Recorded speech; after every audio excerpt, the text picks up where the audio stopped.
नमस्कार किसान भाइयों। आज की वीडियो में मैं आपको बताने वाला हूं कि अपने ही मोबाइल से घर बैठकर बहुत ही आसानी तरीके से आप अपना घोषणा पत्र कैसे भरें। और साथ ही मैं आपको ये भी बताऊंगा कि वास्तव में घोषणा पत्र भरना ज़रूरी भी है या वैसे ही हवाई बात है। क्योंकि इसमें मैंने देखा है कि कुछ किसान भाई घोषणा पत्र भरने से कतराते भी हैं। उसका रीज़न ये होता है कि उनकी जो ज़मीन होती है कुछ ज़्यादा चढ़ी हुई होती है, रियल में कुछ कम होती है, तो वे इन सब पचेड़ों से बचना चाहते हैं कि घोषणा पत्र भरना ही ना पड़े। तो इन सब की जानकारी मैं आपको आज की वीडियो में देने वाला हूँ। मेरे प्यारे किसान भाइयों, यदि अभी तक आपने A4 चैनल को सब्सक्राइब नहीं किया है तो कृपया करके सब्सक्राइब कर दें। तो चलिए सबसे पहले हम अपने मोबाइल पर घोषणा पत्र भरना सीखते हैं। इसमें सबसे पहले आपको गूगल पर जाना है और वहाँ पर कैन यूपी डॉट इंक्वायरी को भर लेना है।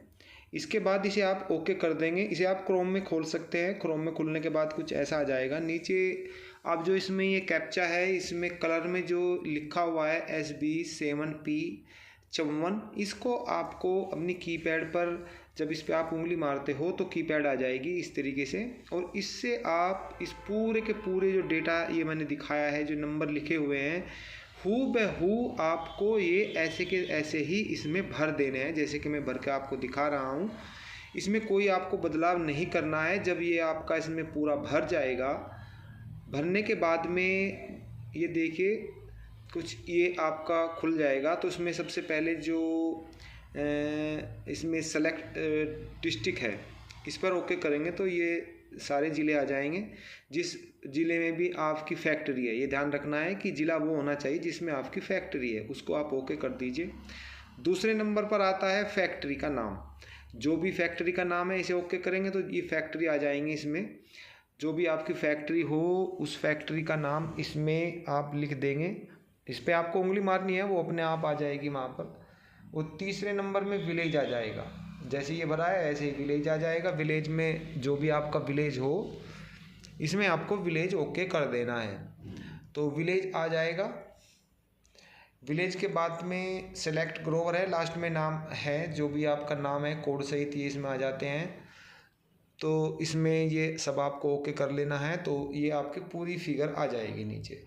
फिर इसमें दाएं हाथ पर जो ऊपर है रिवेलेंट डेटा है, इसमें डेटा पर ओके करते के साथ ही ये आपका फॉर्म आ जाएगा, जो कि आपको ये जो फॉर्म आ गया है इसको अब भर देना है।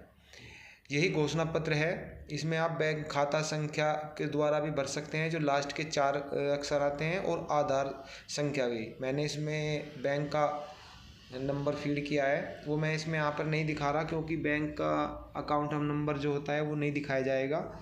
इसके बाद में मोबाइल नंबर इसमें भर दिया है। मोबाइल भरने के बाद में जब इसको आप नीचे जलाएंगे तो पूरा का पूरा इसमें ये खुल जाएगा आपका फार्म।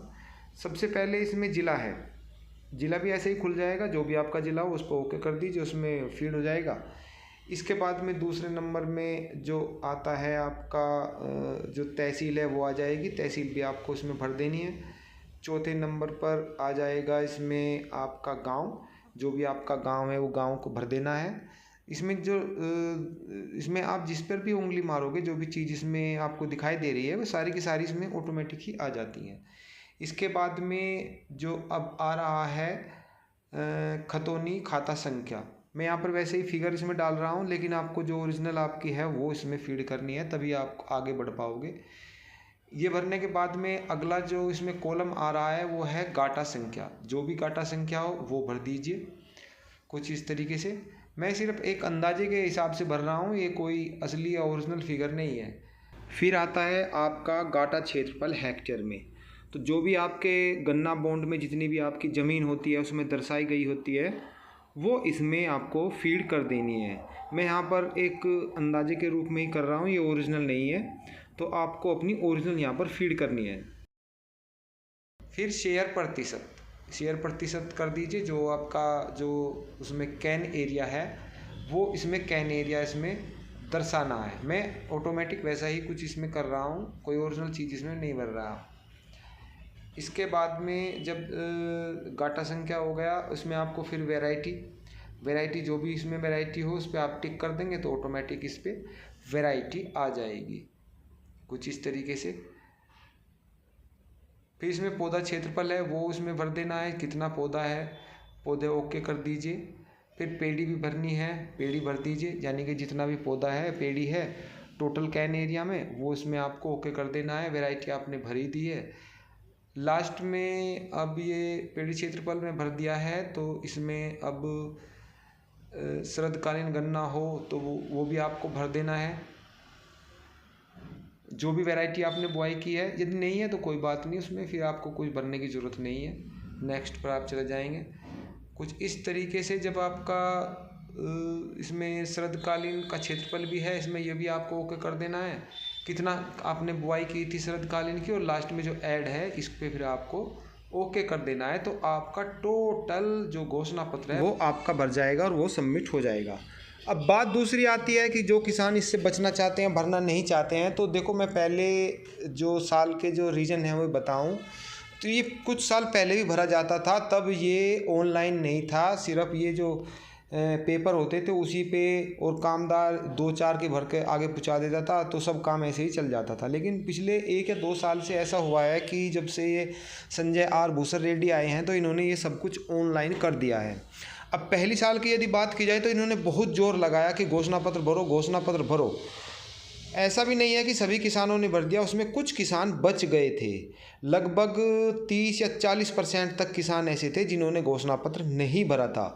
अब घोषणा पत्र भरना ज़रूरी था, इसीलिए जो ऊपर से दबाव आया तो वो चीनी मिल वालों ने, गन्ना सुपरवाइज़र ने खुद ही ऑटोमेटिक अपने आप ही भर दिया। फिगर किसी की कुछ भी रही हो, घोषणा पत्र किसी ने कुछ भरा है या नहीं भरा है, कितना उसके पास क्षेत्रफल है या नहीं है, कितनी इसके पास ज़मीन है, वो सब कुछ उन्होंने ऑटोमेटिक अपने आप, बिना किसी आंकड़ा उनके पास नहीं था तो उन्होंने सभी घोषणा पत्र भरे थे।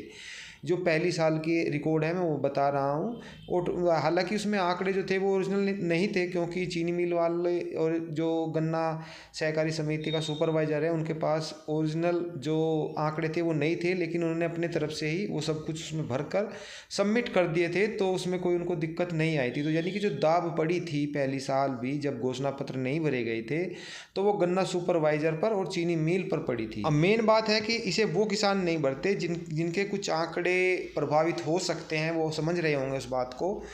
तो पहली साल जब भरे गए थे तो उसमें ऐसा कुछ हुआ नहीं था, कोई काट पीट कुछ नहीं हुई थी, जिसने जो भर दिया उसी का वही ओके हो गया। तो उससे उस घोषणा पत्र से जो उनका रियल में उनके गन्ना बॉन्ड में है, ज़मीन है या उसका बेसिक कोटा है, उसमें कोई काट छांट नहीं हुई थी, उससे कुछ फ़र्क नहीं पड़ा था। वो मैं आपको पहली साल की बात बता रहा हूँ।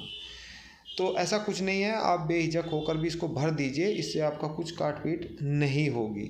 यदि आप इसे नहीं भी भरते हैं और यदि पहली साल का भी आंकड़ा देखा जाए और बात देखी जाए तो ये जिम्मेदारी फिर लास्ट में गन्ना सुपरवाइज़र या चीनी मिल पर ही आ जाती है। लेकिन बेहतर है कि आप अपने सही आंकड़े भरे, बाद में वो आंकड़े फिर वो गलत भरे जाते हैं तो उसमें कोई फ़ायदा नहीं होता। आप सही आंकड़े भर दीजिए, अपना घोषणा पत्र सबमिट करें और खमा के झंझट जो होते हैं उनसे आप बचिए। मैंने बहुत ही आसान तरीका बता दिया है, अपने मोबाइल से आप सभी फिगर इसमें भर सकते हैं। फिर मिलते हैं, तब तक के लिए सभी किसान भाइयों को नमस्कार।